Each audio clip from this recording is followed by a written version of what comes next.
I'm here to speak about a topic that's very dear to my heart, evidenced by the fact that I started working on nanowires while I was a PhD student, and I never stopped. And I'm not just interested in these nanowires because they're visually, aesthetically pleasing. They're also incredibly useful and exhibit an entire host of extraordinary properties that I hope to harness and then use to make functional devices with performance that exceeds the state of the art. It's always worthwhile to start out with a definition. And the definition of a nanowire that I'll be working with is a filamentary crystal that has a diameter that's of the order of about 10 to 100 nanometers, and a length which is at least an order of magnitude longer than that, so a length of, say, more than a micron.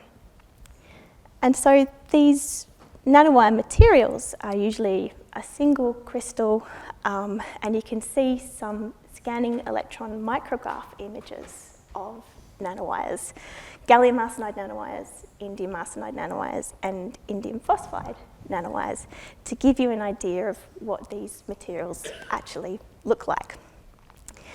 And so you can see that they have a pretty narrow diameter. Some of them exhibit a little bit of tapering with wider bases and narrower tips, which can be useful in some cases and can be really bad in other cases, depending on the type of device you want to make. A worthwhile comparison to make is to think about the diameter of a human hair. So a human hair is usually about 100 micrometers in diameter. The nanowires we're talking about are 1,000 times smaller than that in their diameters. So we could fit a lot of nanowires side by side in a strand of human hair. So our nanowires belong to a kit of low-dimensional building blocks that I'll define as follows. First, let's think about the three-dimensional situation that we're used to. For instance, the 3D semiconductor system that's represented by silicon. Standard silicon microelectronics is really built on bulk silicon wafers, three-dimensional systems. And these silicon wafers are etched and implanted with ions and really kind of beaten about in order to get something that's ultimately a transistor. And in, say, your laptop, you'll probably have about 3 billion of these transistors working, which is why our laptops are so incredibly powerful. But we can sort of scale these things down to, say, a lower dimension. When we talk about a two-dimensional system, we're talking about something that's a plane, and there are a number of materials families that fit into this umbrella of two-dimensional systems, things like graphene and monolayer transition metal dichalcogenides like MOS2. And also more traditional types of structures, like the types of structures you see in a solid-state laser. These consist of what are called quantum wells, where you have a particular material, say indium gallium arsenide, that's sandwiched within a indium phosphide barrier. In these quantum wells, the electrons are confined because it represents a lower energy state for those electrons to reside in. And this is really the fundamental building block for things like solid-state lasers, also light-emitting diodes, and so on, that are really, very ubiquitous in our daily lives, although we may not realize it. And nanowires fall into this category of one-dimensional systems, things like carbon nanotubes and semiconductor nanowires. They are long and they're skinny. We may more accurately call them quasi-one-dimensional, because they're not quite skinny enough to be truly one-dimensional, but the definition is more or less correct. Finally, we have our zero-dimensional systems, which are so small that your system operates a little bit like an atom. Indeed, zero-dimensional systems are known as artificial atoms. and include things like quantum dots, which have now found pretty widespread application in things like quantum dot televisions and displays. And so each one of these materials has some advantages and disadvantages, and with this talk, I'm hoping to spruik the benefits of these semiconductor nanowires. The particular materials class of semiconductor nanowires I'm going to talk about are 3-5s. What is a 3-5 nanowire? Well, it's a nanowire that is made up of the 3-5 material system. You'll be familiar with silicon as the sort of stereotypical kind of semiconductor. You know, we live in Cambridge, we live in the silicon fen, we know all about silicon. Now, 3-5 semiconductors are made with an element from the group 3 column of the periodic table and an element from the group 5 column of the periodic table. And they have a huge number of advantages compared with silicon.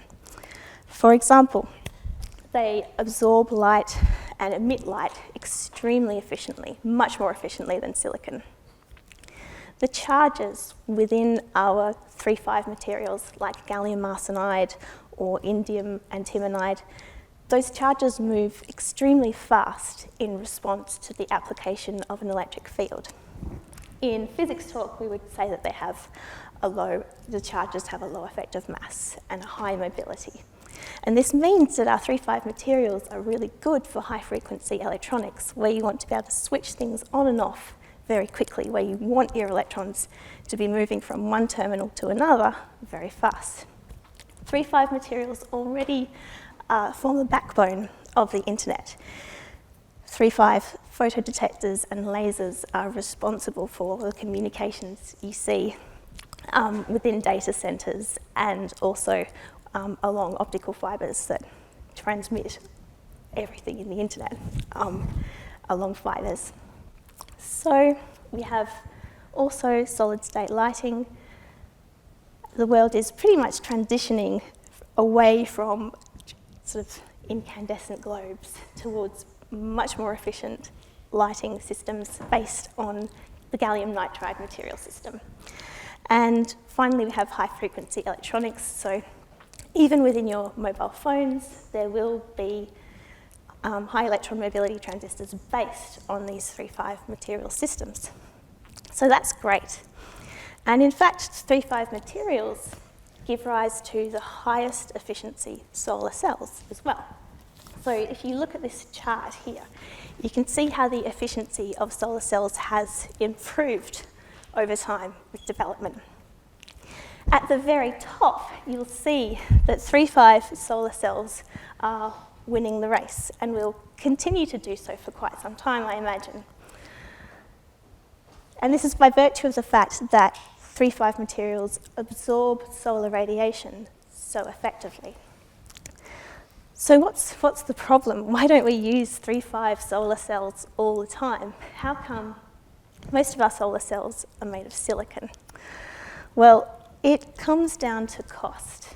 If we think about a silicon wafer, like I've got one here, silicon wafer, it doesn't cost very much. Sorry, it costs maybe £10 for a wafer.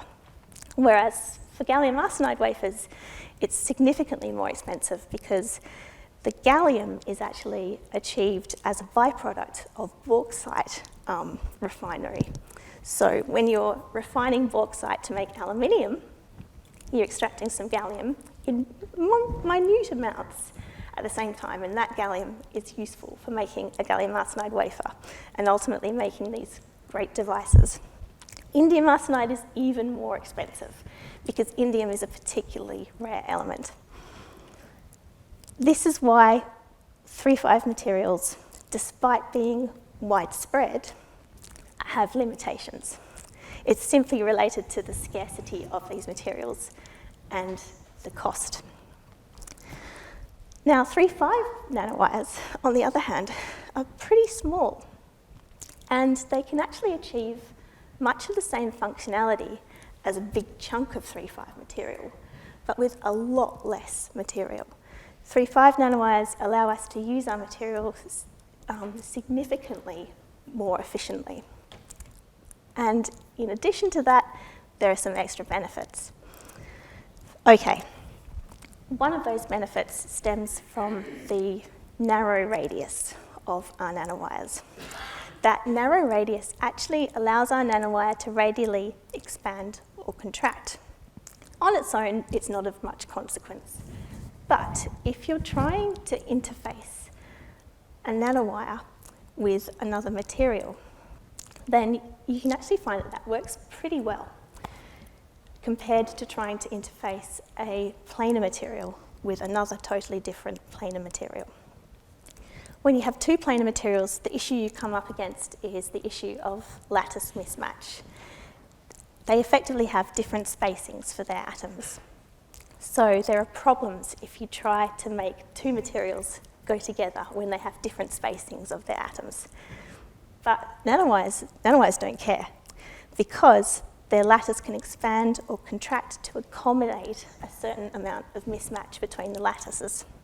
By that same token, you can incorporate different types of materials within the same nanowire, and you can, in fact, make another different geometry known as radial heterostructure, or core shell nanowire, where you have a nanowire of one material clad in a different material that may have a different lattice constant, that may be a completely different material. Nanowires allow us to mix and match these material types in ways that conventional planar structures would not allow. In addition, nanowires show some very interesting effects when you shine light on them, or in fact when they're made to emit light. One of those effects is the fact that they can act as waveguides, and they can strongly absorb light via Mie resonances. So these two things allow our nanowires to operate as extremely efficient light absorbers or light emitters, even better than what you would expect for a standard 3-5 material. They're quite bendy, and this is a really good thing. It turns out that you can bend your nanowires a lot without breaking them. In sort of physicsy terms, we would say that it has a high elastic failure limit, which means that it's difficult for us to actually break our nanowires, and is good if we want to incorporate our nanowires into flexible electronics. And finally, there's another effect which I call polarization anisotropy. What that really means is that if your nanowire is in an external electric field, the electric field that's oriented perpendicular to the axis of the nanowire will in fact be suppressed inside the nanowire. And this is actually, sorry, I'm going to have a drink. This is actually a property that we're going to exploit later on when we come to our nanowire terahertz polarizers. And so these nanowires are useful for a large number of different applications. Many of these applications are places where 3-5 materials are already dominating, so things like optical communications and networking, things like photonic integrated circuits, even things like solar cells. The real advantage of the nanowire geometry here is that it allows us to make the devices more cheaply with less material, and also allows us to get a more efficient device by virtue of the geometry of that nanowire. And so one of the things that my group is trying to do is harness these unique properties of nanowires to make devices that either exceed the state of the art or alternatively have completely new functionality based on the advantages of nanowires. And I was heartened to hear in Michael de Volder's talk. It was a Cambridge Philosophical Society talk, I think maybe earlier this term or last term, and he showed this quote that said, in 2050, almost half the reductions come from technologies that are currently at the demonstration or prototype phase. Now, this quote relates to the the reductions in CO2 emissions that we are trying to achieve by 2050 to meet our targets. And it heartens me that what I'm working on will hopefully be useful to achieve this target. Okay, and so my talk's vaguely organised into 3 different sections. There's grow, measure, and integrate and use. So firstly, let's have a look at grow. How do we grow these nanowires? The technique that we use is known as metal organic chemical vapour deposition. And the overarching concept is known as epitaxy. Epitaxy is a type of crystal growth where a new crystalline layer grows with a well-defined orientation with respect to a layer that's underneath it, the substrate layer, if you will. Now, in metal organic chemical vapour deposition, we start out with some precursors. These precursors carry either the group 3 element or the group 5 element. In this case, we're trying to grow gallium arsenide. And the gallium is carried by trimethyl gallium, the arsenic is carried by arsine. And what happens under the growth conditions is that these molecules adsorb onto the substrate and then react to release volatile methane, leaving attached to the substrate the gallium and arsenic, which then grow to form an epitaxial layer with the same crystallographic structure and orientation as the underlying substrate. And this process continues layer by layer until ultimately you get a nice big chunk of material, layer of material. We achieve this in an MOCVD reactor, that is a metal organic chemical vapour deposition reactor, which looks a bit like this. Or in an alternative picture, it looks a bit like this, and it looks like it's going to give you a hug, which is quite friendly. To achieve our nanowires, we just need to extend this process a little bit. And we can extend this process by applying 3 different types of growth methods. The first growth method is the vapor-liquid-solid growth mechanism. And the key to this method is the gold nanoparticle that you see at the tip of the nanowire in this scanning electron micrograph. So what we have is a gold nanoparticle initially sitting on top of the substrate, and then we heat up our substrate and apply our precursors in the vapour phase. These precursors, as before, being trimethyl gallium and arsine.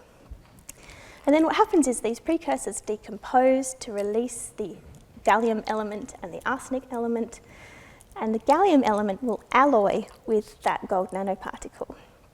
It alloys with the gold nanoparticle, and in doing so, melts the gold nanoparticle. So now what we have instead is a liquid nanoparticle. At a certain point, that liquid nanoparticle actually becomes supersaturated with gallium. And that's the point at which gallium starts to precipitate out. When the gallium precipitates out, it reacts with the arsenic to grow a nanowire, a solid nanowire, underneath that gold nanoparticle. So it's termed the vapor-liquid-solid growth mechanism because it involves those 3 phases.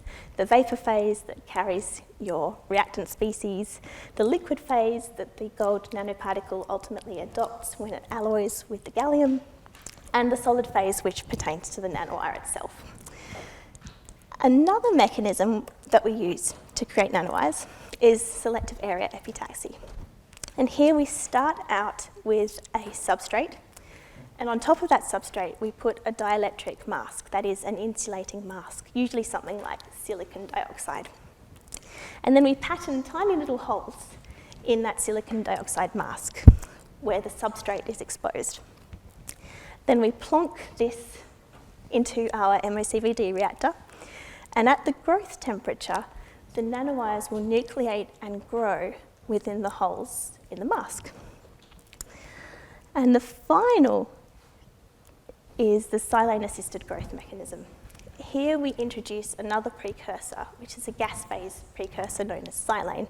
It's a silicon with 4 hydrogens stuck to it. Under the growth conditions, the silane will decompose to release the silicon, which then bonds with nitrogen atoms and forms a silicon nitride layer at the surface of this nanowire. This silicon nitride layer then inhibits further growth on the sidewalls of the nanowire. So the only facet that's allowed to grow is the top facet of the nanowire. And that indeed causes the axial elongation of that nanowire. So we can then make various types of what we call heterostructures by tweaking the growth parameters. For example, say we wanted to grow a core shell nanowire. Here we have a schematic diagram of a gallium arsenide nanowire core, which we say we've grown at 375 degrees. We then ramp the temperature up and change the precursors so that now we've introduced a precursor that contains aluminium. And that allows us to grow a shell, which I've illustrated in the pink. And so here is a scanning electron micrograph in the pink of what we call a core shell nanowire.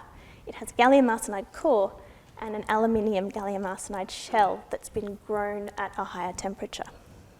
And finally, we have a gallium arsenide cap that we can grow right over the top. And that's just there to prevent the underlying aluminium gallium arsenide from oxidizing. Aluminium, unfortunately, oxidizes very quickly and very easily, so we have to be quite careful with it. To give you another example of how we can adopt different growth parameters to achieve particular properties, I'm going to highlight two particular parameters that we can change. Those parameters being temperature and 5/3 ratio. Temperature is pretty obvious. Normally we're using temperatures that are between about 350 degrees and 600 degrees or 650 degrees. These temperatures are actually, on average, a bit lower than what you would use for growing a planar 3,5 material. And that in itself represents an environmental advantage of these materials, the fact that we don't have to use such high temperature processes. 5/3 ratio just relates to the flow rate of the two different types of precursors, the precursor that carries the group 5 element and the precursor that carries the group 3 element. Growth rate is just how much flow you have going through at any point in time, and pressure is the pressure of the reactor, which is usually about 0.1 of an atmosphere. Now, it turns out that by changing the temperature and the 5/3 ratio, we can obtain these two sets of nanowires. On the left, we have a nanowire set grown at a low temperature and high 5/3 ratio. And on the right, we have an array of nanowires that were grown with the opposite type of parameters, that is, with a high temperature and a low 5/3 ratio. And you can see that we've got nanowires in both cases, and they look pretty similar. The more exciting thing is when we look at the corresponding crystal structures of these nanowires.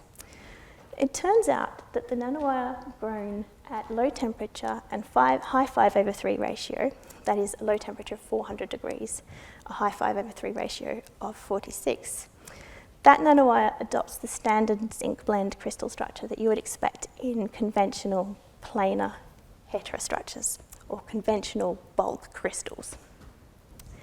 The exciting thing here is that the other sample, which was grown at a high temperature and low 5/3 ratio, came out to be a completely different crystal structure. It adopted the Wurtzite crystal structure, which is characterized by an AB, AB, AB stacking sequence of the layers. And to a crystallographer, this is extremely exciting because this Wurtzite crystal phase is not stable in the bulk. In fact, it's only stabilized in the nanowires because of their high surface areas. It turns out that the Wurtzite crystal structure has a slightly lower surface energy than the zinc blende crystal structure. And it's low enough that under certain circumstances, you can grow a Wurtzite crystal structure. The Wurtzite crystal structure is also pretty exciting because it exhibits some quite different electronic properties to the zinc blende crystal structure. And in fact, the Wurtzite crystal structure for certain materials will absorb and emit light much, much stronger. This same kind of process held for gallium arsenide nanowires as well. So here you can see gallium arsenide nanowires where we were able to tune the crystal structure just by varying the growth parameters. So that was quite powerful. We did some fairly detailed cross-sectional electron microscopy of these nanowires to try and figure out why certain crystal structures were favoured under certain growth conditions. One of the very lucky things that we achieved was a cross-sectional transmission electron micrograph that captured the interface between the gold nanoparticle and the underlying nanowire. And we saw that the gold nanoparticle adopted a kind of hemispherical sort of shape, which is observed as a circle in the cross-section. The gallium arsenide nanowire underneath, in fact, adopted the shape of a rouleau triangle. We weren't expecting this. We were expecting the gallium arsenide nanowire to either be a circle or a hexagon. But it was this rouleau triangle, which had 112A light facets and 211B light facets, and that's crystallographic speak for these particular facets. What was interesting was that if we heated this nanowire up, the nanowire actually reformed slightly to form completely different crystal facets. In the act of heating it up, what we've done is just provided a bit of energy to the system, which has allowed those facets to adopt their most thermodynamically stable state. So what we can say is that the weird interplay of surface energy and temperature during growth has caused this rouleau triangle shape, whereas after annealing, we revert back to the more expected hexagonal cross-section. Growth doesn't always go right. In fact, most of the time it goes wrong. So we've grown all kinds of arrays of different types of structures that look nothing like a nanowire, mushrooms, chopsticks, bird's nest. It goes on and on, the weird structures that we've been able to make. It turns out that really only the nanowires are actually useful, but there you go. And so that allows me to move on to the next part of my talk, which is measure. Okay, and so when we measure a material, an electrical material, what we'll usually do is grab something like a digital multimeter and stick our probes on and measure the resistance or measure the voltage across it or whatever. This approach doesn't work very well when you have something that's as small as a nanowire. And so what we end up doing for a nanowire is resorting to some fairly sophisticated patterning techniques to pattern on little electrodes using things like electron beam lithography. And then there are two types of measurements that we can do to determine the electrical properties of our nanowires. One of those measurements is the Hall effect measurement. This basically corresponds to, you have your nanowire and you have two electrodes on either end of the nanowire, and then you have a load of other electrodes on the sides of the nanowire. And then you apply a magnetic field which causes the electrons to move in a particular direction and builds up a voltage across the nanowire. Now these lateral contacts that are contacting the nanowire are extremely close together, and it's in fact very difficult even to achieve those little electrodes to the sides of the nanowire because they are so close together, let alone actually measuring a voltage established across those two electrodes. And so there are a number of papers out there with alarming titles like The Impact of Invasive Metal Probes on Hall Measurements, which underline the fact that these measurements are pretty difficult and prone to a lot of artifacts if you're not careful enough. The other go-to measurement for measuring a nanowire would be the field effect transistor measurement, where you have your nanowire and then we have two electrodes that are nickel, we call it the source and the drain, and then we also have a voltage applied to the substrate that that nanowire is lying upon, which we call our gate voltage. And you don't need to know the details of this measurement, but it is tricky and you do have to be careful. And it is quite expensive because you have to use particular patterning tools like electron beam lithography in order to do it. Anyway, during my PhD, I didn't have electron beam lithography. And during my postdoc, I didn't have electron beam lithography. And it wasn't until I came to Cambridge that I had access to electron beam lithography and was able to make stuff like these. Or not so much me making them, but my postdocs and PhD students. So before that, and still now, I've been using a very different technique called terahertz conductivity spectroscopy to measure those properties. Now, terahertz conductivity spectroscopy uses pulses of terahertz radiation. The terahertz part of the electromagnetic spectrum lies between the microwave and the infrared regions.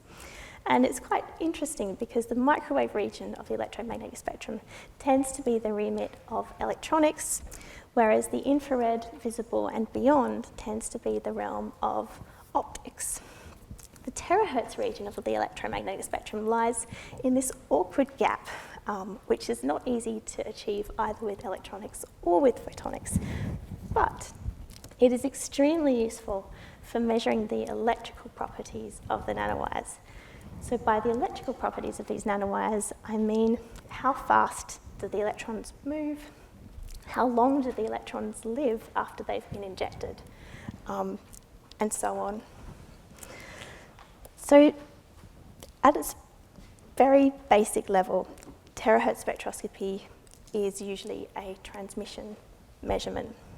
You start out with a terahertz pulse, and you measure how much of that terahertz pulse is transmitted through your sample. But the exciting part comes in when you look at this band of frequencies. The terahertz pulse consists of a band of frequencies. It will usually carry frequencies between 0.1 to 10 terahertz, which corresponds to photon energies of about 1 millielectron volt. These are very small photon energies. We're talking about 10 to the minus 22, 10 to the minus 23 joules. Now, these energies are actually not big enough to actually excite an electron to a level where it will be conductive. That is to say, in physics talk, it's not enough energy to actually excite an electron to the conduction band where it will be able to participate in conduction. But the energy of your terahertz radiation is enough to jiggle electrons around if they're already in a mobile state. What you can consider is that this terahertz pulse is actually an electric field, and as it passes through the sample, it causes the motion of the electrons within that sample. And so the absorption of this terahertz pulse is actually directly proportional to the electrical conductivity of the nanowires. We then can extend this system to a technique known as optical pump terahertz probe spectroscopy. And the only change is that now we blast the sample with a laser first, before our terahertz pulse goes through. The laser pulse that we blast it with is pretty short, about 35 femtoseconds. And it does contain photons that have sufficient energy to actually generate mobile electrons in the sample. So we call this our photoexcited sample, in which we've got these mobile electrons, and their positively charged counterparts, the holes. And then we pass our terahertz probe pulse through the sample. Now, the introduction of these mobile electrons and holes causes photoconductivity, that is an increase in conductivity in the sample. And that in turn causes an increase in the absorption of the terahertz probe. So, the change in transmission of that terahertz probe is actually directly proportional to the induced conductivity, the conductivity that's been caused by blasting that sample with the laser. We can also change the amount of time that elapses between photoexcitation and the arrival of the terahertz pulse. This is called changing the pump probe delay. where the pump is our photoexcitation pulse and the probe is our terahertz probe. By changing the amount of time that elapses between those two things, we're able to actually take snapshots of how those charge carriers and their conductivity changes with time. And so we have these two types of measurements. We have one measurement which is called the photoconductivity spectrum. And here we see the conductivity on the y-axis and frequency in terahertz on the x-axis. Now, this photoconductivity spectrum has both real and imaginary parts. The real part corresponds to a resistive type of response in our sample. The imaginary part corresponds to the response of a capacitive or inductive type of component.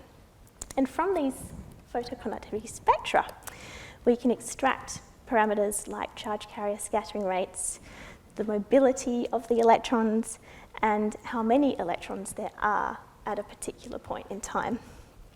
The other type of measurement is known as a pump probe decay curve, and this allows you to track how the conductivity decays with time after that pulse has injected carriers in the first place. And so that photoconductivity decay curve allows us to estimate how long our mobile electrons are present after the photoexcitation pulse has introduced them, and allows us to figure out how those electrons are actually lost from the system. What are the recombination pathways? And so this is a picture of the lab where you can see it's all optics and it's all in free space. And at this juncture, it's worthwhile to point out that our optical pump terahertz probe measurements allow us to do time-resolved studies. They allow us to see how the conductivity of our sample is changing with time after the introduction of the charge carriers due to that laser pulse. And this goes back to some historical, interest, where if you go to a stately home, of which there are plenty in the UK, you'll often see photos, paintings, tapestries, paintings, whatever, of horses or dogs. And you'll often see them drawn with this bizarre gait where their legs go out and their back legs go out at the same time, and all four legs are off the ground at the same time. And I think we all know that this is not how horses run. But why do we know that horses don't actually run like this? And it's because of time-resolved measurements. So back in the late 1800s, Edward Muybridge was able to take some sort of photographs in rapid succession of a horse galloping, which actually allowed people to, for the first time, figure out how a horse in fact runs. Our eyes don't quite capture this. We have to slow it down in order to see how a horse runs. So, in an essence, what we're doing with our optical pump terahertz probe spectroscopy measurements is the same thing. We're taking snapshots of the conductivity and how it decays over time. Also interesting, Edward Muybridge was a very colourful kind of character. Apparently he murdered somebody and got off, mainly because he was doing these measurements and everyone was so excited by these measurements that they didn't mind that he'd murdered somebody. Anyway. So to give you an example of how this works, let's have a look at some nanowires. These are gallium arsenide nanowires that were deliberately grown to have different diameters. You can see there are some with 30 nanometer diameter, 50 nanometer diameter, 80 nanometer diameter, and we have conductivity decay curves obtained by optical pump terahertz probe spectroscopy. What you'll notice is that the narrowest diameter wires have the most rapid decay in conductivity. And that is because of the role of the surfaces in these nanowires. When an electron is injected by the energy due to the laser pulse or whatever else, in a 30 nanometer diameter nanowire, it's very likely to encounter the surface. At the surface, there are sites where that electron will recombine and be lost. And so this is exactly what's happening in these narrow diameter nanowires. The electrons are being lost very rapidly after excitation. The other type of measurement is the photoconductivity spectrum, where, as before I explained, you have the conductivity as a function of frequency. And this is characterized by a resonant response, where I've included the formula here for completeness. You don't need to properly understand the formula, but note that the salient features are the resonant frequency, omega naught, the charge carrier density, n, and gamma, which is the scattering rate of those electrons.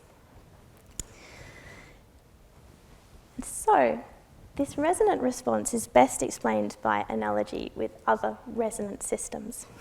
For example, think of a person pushing a child on a swing. You have your impulse force, which is the person pushing the child, and you have your restoring force, which is gravity. And at a certain frequency of pushing, you reach a resonance where the child is easiest to push. If you were to try to push out of frequency, out of sync with that, it would be considerably more difficult and less satisfying to push a child on a swing. And so, the same kind of thing is going on with our nanowires.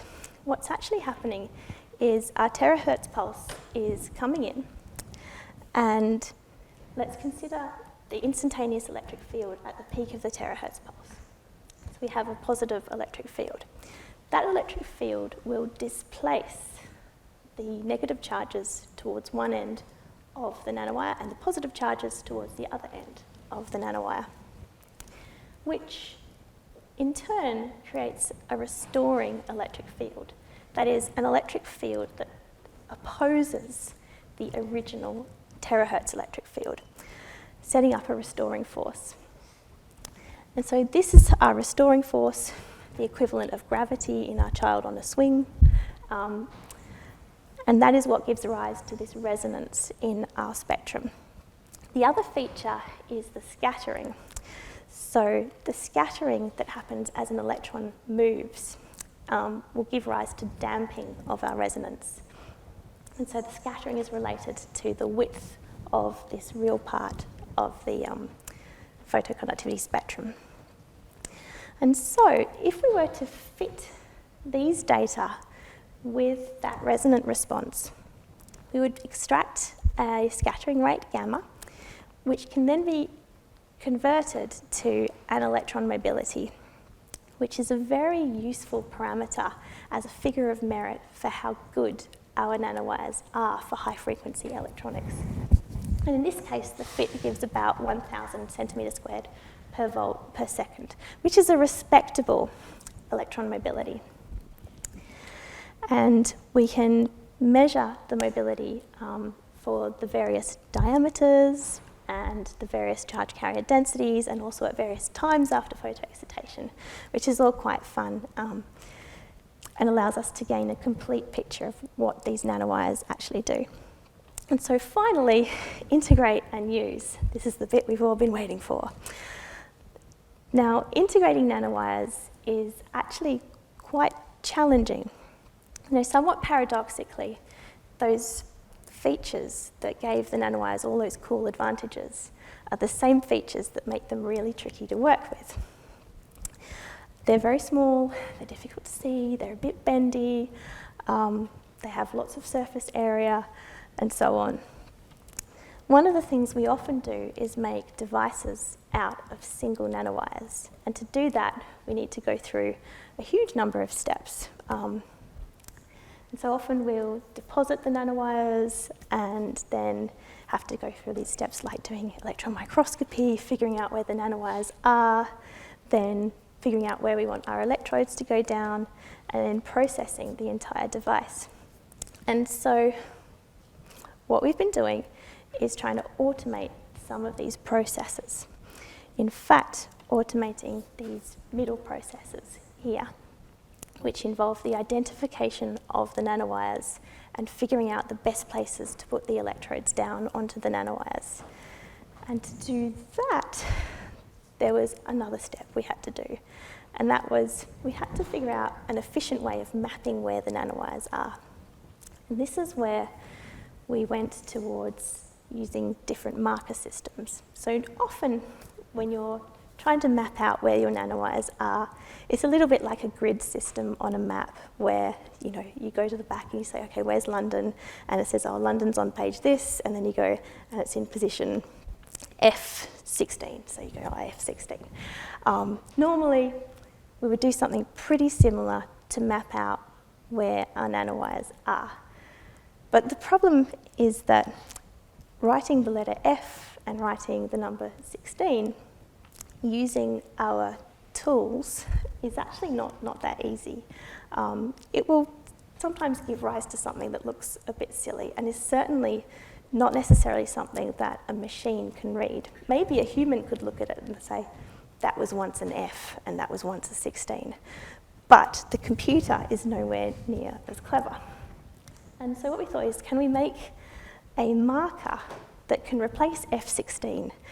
Can we make a marker that's actually better than something that a human can read, something that a machine can read, and that our processing tools can actually fabricate really well? And the buzzword for this is fiducial marker, and that buzzword encompasses things like QR codes and, you know, all of those things that encode some information that allow you to do mapping or to connect in certain ways. It turned out that none of the pre-existing codes was particularly good. It was just very difficult to process them, and they didn't end up looking like what they were supposed to look like, which meant that a computer couldn't then read them. So what a few members of my team and collaborators did was developed a fiducial marker system called the lithotag, which is really, really neat. The neat things about it are the fact that you can process this very reproducibly. The computer can read it very easily. And also it looks like a hippie peace sign, which is quite nice, having a hippie peace sign. And so by patterning a whole bunch of these, we were able to contact a vast number of nanowires in an automatic fashion without having to waste inordinate amounts of time of PhD students. And one of the interesting things was that when Taya, the PhD student of my husband Jack, presented this at a conference, she was just flooded with interest from other PhD students, whereas all the academics were like, oh, who cares, you know, you just get a PhD student to do that. But this represents a huge, you know, increase in efficiency of PhD student time, which I think is worthwhile. And so Taya was in fact able to measure the device parameters of a whole bunch of different nanowire-based transistors. The final device I want to talk about is the terahertz polarization modulator. We've talked about where the terahertz region of the electromagnetic spectrum is, and it's worthwhile pointing out that the terahertz region is not just interesting for characterizing nanowires, it's useful for a whole range of other applications. One of those applications is security. If you've been through the airport, you will have seen those, you know, you can go through the X-ray machine, which is fine, or you can go through that thing that has those rotating, I don't know, it's like you're in a cylinder with rotating doors. And that is a terahertz scanner. Terahertz radiation is particularly useful for this type of security application because it's very sensitive to things like metals and so on. It's also very safe because it's non-ionizing. Terahertz radiation has just such low energy that it won't cause any, you know, bad effects to the human body. Terahertz communication is potentially a key technology that will satisfy the increasing demand for high-speed wireless communications. At present, the terahertz band of the electromagnetic spectrum is unallocated, which means that it is available to be used for communications. And the aim of this work was to develop a modulator device that could be used to encode information onto a terahertz carrier wave. The foundation for this device was a pre-existing device known as the wire grid polarizer. And what this does is it will attenuate certain polarizations of terahertz light. The incident beam comes in, and that incident beam will, for instance, have an original electric field orientation, that's its polarization, but only certain polarizations or electric field orientations can actually pass through this polarizer. And what we decided to do was to make the equivalent device using nanowires instead of metal wires. Nanowires being particularly suitable for this application because they have very high conductivities, but they also have a conductivity that you can switch on at a very fast timescale and which will decay very quickly as well. So, what do we do with our nanowires to show the operation of this type of device? Let's imagine that we photoexcite our nanowires, and we photoexcite them with a pulse that has its electric field polarized parallel to the axis of the nanowires. In that case, if we measure the conductivity of the nanowires, we see a spectrum that looks like this, where you see quite broadband, strong conductivity. On the other hand, if we photoexcite our nanowires with a pulse that's oriented with its electric field perpendicular to the axis of the nanowires, we see negligible conductivity response. And that's because the pump is not effective at exciting electrons in these nanowires if the electric field of the pump is perpendicular to the axis of the nanowires. And this is the phenomenon that we're seeking to exploit in our modulator. In addition, this conductivity response, you see, decays extremely rapidly. So it decays within about 5 picoseconds. It rises within less than 1 picosecond. This fast rise and fall time mean that you can switch off the conductivity and switch on the conductivity really, really fast. So to make our nanowire polarizer, we embedded a bunch of array of aligned nanowires into a polymer matrix, and we then peeled those aligned nanowires in polymer matrix off the substrate. We laminated together a bunch of these so that we had lots and lots of nanowires all aligned into a nice wire grid polarizer that was standalone. Then we measured them. And indeed, what we saw was some good modulation of the terahertz pulse as it passed through. And so we could, by modulating the polarization of the pump, modulate the transmission of the terahertz probe. And that is to say, in fact, we could encode information on a terahertz carrier wave simply by controlling the polarization of photoexciting this polarizer. And this modulation was very rapid.